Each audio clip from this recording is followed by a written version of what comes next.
नमस्कार। सम्माननीय सभामुख महोदय, सांसद हर्क साम्पाङलाई कारबाही गरियोस्। हामी धराने जनताको माग यो छ कि हामीले चाहिँ हर्क साम्पाङलाई यत्तिका मत दिएर त्यो सदनमा लफडा गरेर पठाएको हो र?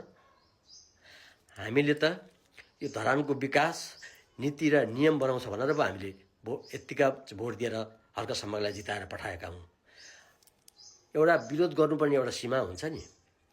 पक्षले राम्रो चाहिँ नि काम गरिरहँदा हर्क साम्पाङले देखाएको त्यो हरकत र हर्क साम्पाङले देखाएको त्यो गतिविधि, त्यो लफडा मान्य छैन। हामी धराने जनतालाई काम गर्न दिनुपर्छ। सरकारले राम्रो काम गरिरहँदा पनि यसरी चाहिँ नि ओल्झ्याउन र नातानाथरी बोल्न र सभामुखलाई गाली गर्न यो संविधानमा लेखेको छैन। हर्के हाम्रो भोट फिर्ताले मलाई त कुल्लीको व्यवहार नदेखान। तेरो दिमाग छ नि, त्यो अफगानिस्तानमा त जुन खैरेहरूकोमा कम्पनी गएर काम गर्थेस् नि कुल्लीको, त्यही दिमाग। त्यो सरदुखलामा ढुङ्गा बोकेर तेरो अहिले डिजिटल जमानामा त्यो ढुङ्गे जमाना गए हर्के।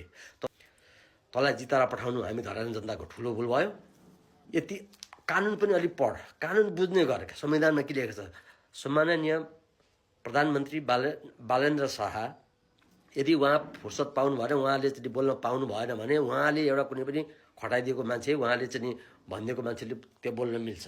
कानुन यत्रोको देश चलाउनु छ। त चुत्ते तल त एउटा तैँले त सुँगुरको खोर पनि चलाउन नसक्ने बुद्धि रहेछ तेरो। एउटा फास्टर अलिक सोच।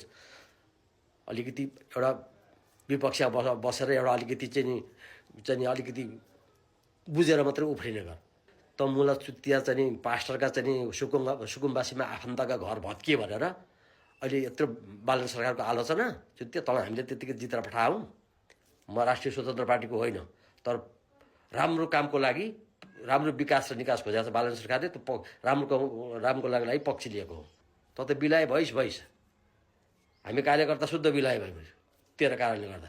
तेरि चोर पास्टर सल्लाह चुत्तिया खालि चाहिँ एउटा चाहिने काम धरानकै बेइज्जत गरिस् तैँले त।